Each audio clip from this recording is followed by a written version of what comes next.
নমস্কার বন্ধুরা, এই রান্নাঘর থেকে আবার একটা রেসিপি নিয়ে চলে এসেছি। আজকে বানাবো বাঁধাকপি নিরামিষ ঘন্ট।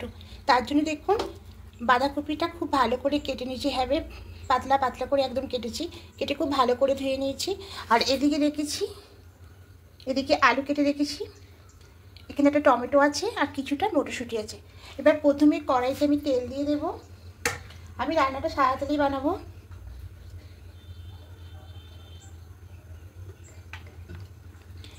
তেল দিয়ে এখানে আমি প্রথমে আলুগুলোকে একটু হালকা করে ভেজে নেব।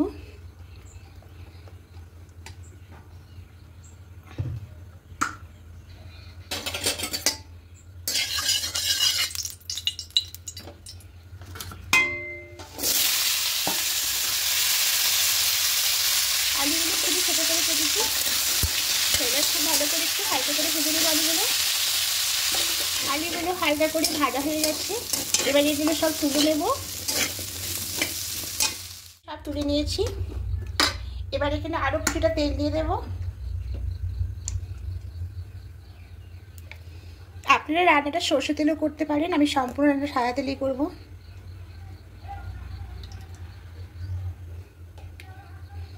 বেশ কিছুটা তেল দিয়ে দিলাম কড়াইতে। এবার এই তেলের মধ্যে গোটা মশলা ফোড়ন দেব। এখানে দেব কিছুটা জিরে, গোটা জিরে দেব, দুটো শুকনো লঙ্কা দেব, আর একটা বড় সাইজের তেজপাতা এইভাবে দু টুকরো করে নিচে দেব।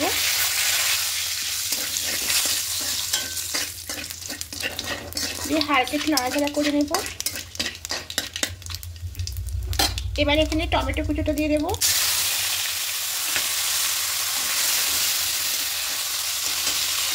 একটু লবণ দেবো টমেটোগুলো গলে যাওয়ার জন্য। আর এখানে লবণটা পুরোটা অ্যাড করবো না, তাহলে বাঁধাকপিটা একটু জল পেয়ে যাবে, তো তার জন্য শেষের দিকে দেবো। তাই জন্য সামান্য একটু লবণ দিলাম।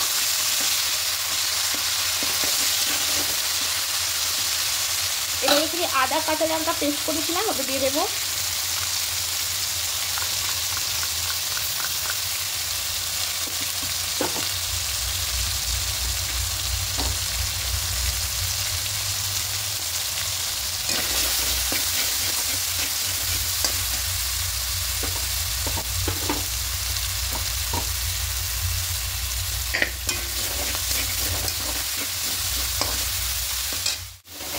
এবারে এখানে গুঁড়ো মশলাগুলো অ্যাড করবো। ধনিয়া গুঁড়ো, জিরে গুঁড়ো আর হলুদ গুঁড়ো।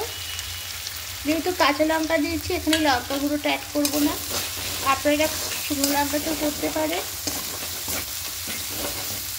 সামান্য একটু জল দেবো, মিক্সিতে জলটা দিয়ে দেবো। খুব ভালো করে মশলাটাকে কষিয়ে নেব।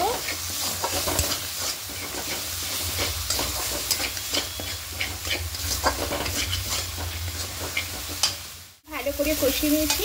এবার এখানে মটরশুঁটিগুলো দিয়ে দেবো। মটরশুঁটিগুলো দিয়ে একটু হালকা করে কষিয়ে নেব। এখানে মটরশুঁটি দিয়ে সমস্ত মশলার সঙ্গে একটু কষিয়ে নিয়েছি। ভেজে রাখা আলুগুলো দিয়ে দেবো।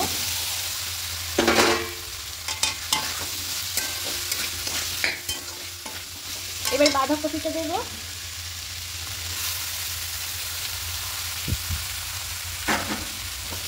বাঁধাকপি দিয়ে মিশিয়ে নেব সমস্ত মশলার সঙ্গে।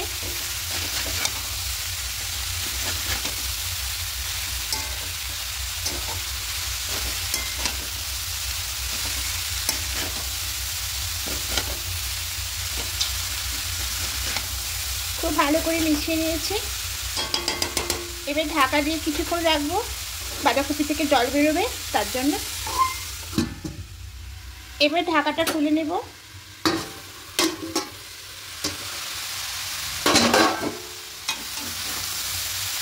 এবার খুব ভালো করে দেখুন মিশিয়ে নেব সবটা।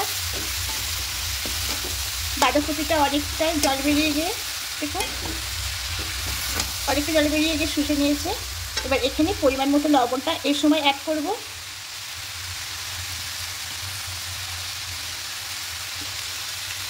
বাঁধাকপি রান্না করলে এই সময়তে লবণটা অ্যাড করবে, তাহলে পরিমাণটা পড়ে যাবে।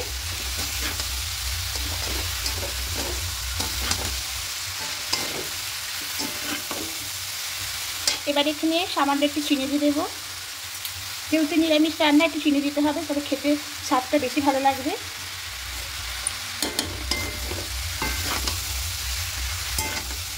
এবার খুব ভালো করে মিশিয়ে নেব।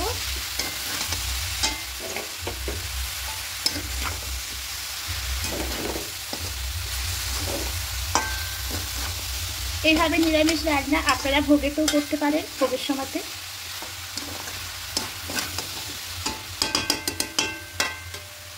এবার এখানে সামান্য একটু জল অ্যাড করব।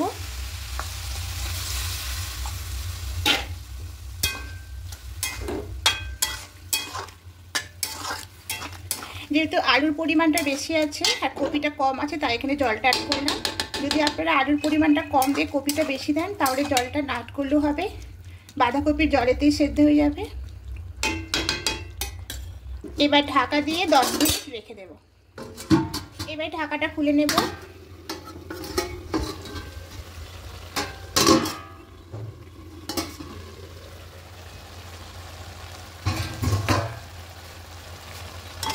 দেখুন এখনো জল আছে। এবার আর ঢাকা দেবো না, ঢাকা না দেওয়া অবস্থাতে একটু আলুগুলোকে এভাবে কেটে নেব।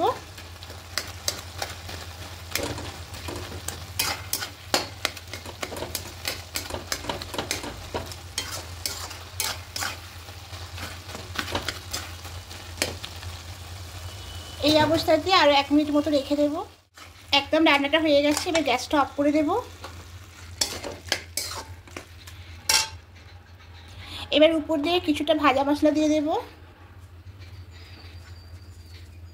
এই ভাজা মশলাটা বানিয়েছি একটা শুকনো খোলাতে গোটা জিরে, গোটা মৌরি, তারপরে গোটা ধনে আর শুকনো লঙ্কা দিয়ে একটু নাড়াচাড়া করে ওটাকে একটু পেস্ট করে নিয়েছি। একদম গুঁড়ো পেস্ট হবে না, একটু দানা দানা থাকবে, সেইভাবে পেস্ট করে নিয়েছি। ওই মশলাটা এখানে দিয়ে দিলাম। এবার এখানে একটু ঘি দিয়ে দেব।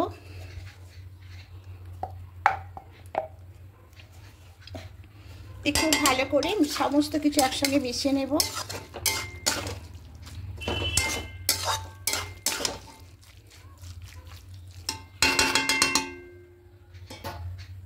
দেখুন নিরামিষ বাঁধাকপি ঘন্টটা একদম রেডি হয়ে গেছে। দেখুন এটা কত সুন্দর হয়েছে। আর এটা ভোগের দিনে রান্না করা যায়, আর নিরামিষ দিন তো করাই যায়। আর যারা বাঁধাকপি খাবে না তারাও খেতে খুব ভালোবাসবে। তা বন্ধুরা, যদি রেসিপিটা ভালো লেগে থাকে অবশ্যই কমেন্ট করে জানাবেন। আর নতুন বন্ধুদের কাছে অনুরোধ রইল, চ্যানেলটাকে সাবস্ক্রাইব করে আমার পাশে থাকবেন। আমি আরও নতুন নতুন রেসিপি আপনাদের সামনে নিয়ে আসবো। আজকের মধ্যে এখানে টাটা।